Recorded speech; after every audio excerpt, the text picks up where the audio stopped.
ప్రభువైన యేసుక్రీస్తునామమున మీ అందరి శుభవందనాలండి. ఈరోజు దేవుని వాగ్దానం కీర్తన గ్రంథం 119 అధ్యాయము 50 వచనము.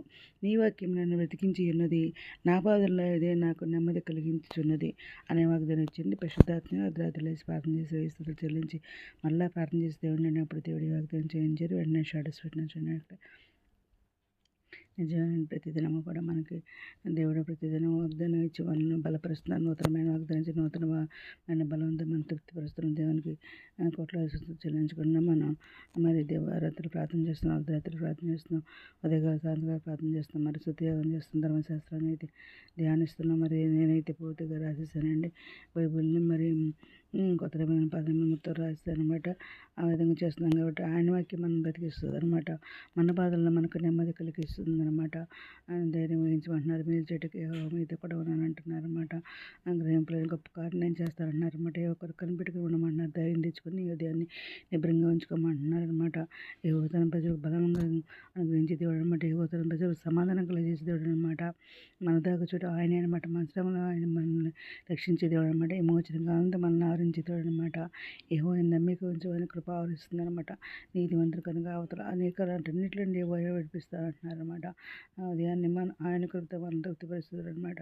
అప్పుడు మన దినములన్నీ కూడా ఉత్సాహం సంతోషిస్తాం అనమాట. అవతకాలను మనం మొరబెడితే మన మరి ఆయన మనం విడిపిస్తాం అనమాట. మనం ఆయన మహింపరుస్తాం అనమాట. మనం ఆయన చేయడానికి మనకి తోడు అంటున్నారు. ఆయన బాబులు మనం బలపరుస్తుంది అనమాట అంటున్నారు.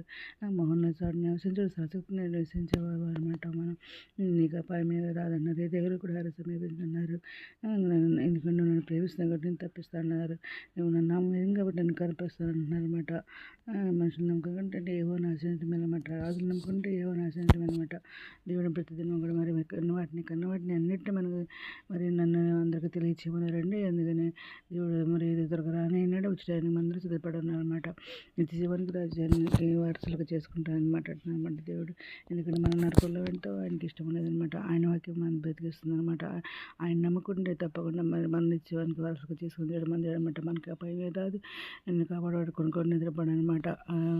ఆయన మనకు మరపెట్టేవారందరూ నిజంగా మరపెట్టడానికి సమీపం ఉన్న దేవుడు అనమాట. బాధపడేవానికి ఆయన తెచ్చేదేవుడు, ఆకలి వరకు ఆహారం దయచేసి దేవుడు అనమాట. మన దేవుడు అనమాట. ముందు వచ్చరికి ఎత్తుకుని వాడు నేను, తల వెంటుకున్నారు వరకు ఎత్తుకుని వాడు నేను అంటున్నారు. నేనే చేశాను, నేను సంపెట్టుకోండి, నేను ఎత్తుకుని రక్షించవాడిని నేను అంటున్నారు.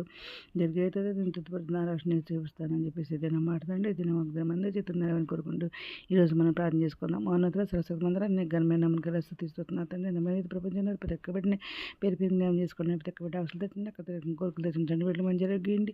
ఇద్దరు శైలి దేవుడు ఆయన నిరుద్యోగులకు ఉద్యోగాలు తెచ్చండి. ఆయన ఆది పరిశ్రమ వరకు ఆర్థిక సాయం తెచ్చండి. అనారోగ్యతను స్వస్థపరచండి. వేదనలు దుఃఖం వదచండి. కొంచెం వాళ్ళు లేకండి. రక్షణ మనకు రక్షణ తెచ్చండి.